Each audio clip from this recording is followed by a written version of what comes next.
Welcome to Not Milk Never Milk. Subscribe if you're lactose intolerant. You start by cutting power to the Homepod Mini and waiting 10 seconds. This ensures the device really clears transient states. Once you plug it back in, wait another 10 seconds until the top light shows that the unit is booting. Then place your finger flat on the center of the touch surface.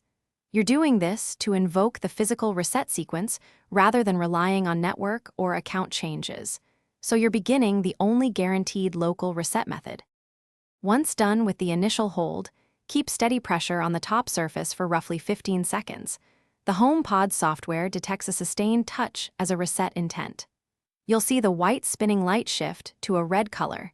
That visual confirms the device entered factory reset mode. Make sure to continue holding until Siri verbally confirms it will reset and you hear 3 distinct beeps. This sequence forces a full factory wipe of settings and removes pairing with your Apple ID locally. Release your finger after the 3rd beep and let the HomePod Mini fully restart. It will boot into factory default state.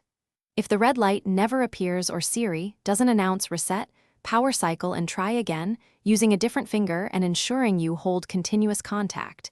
Intermittent lifts break the sequence. Once it restarts, use the Home app to add it back or verify it's unpaired.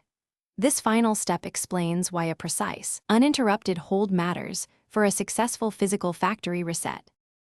Thanks for watching. If this was helpful, leave a like and consider subscribing. See you next time.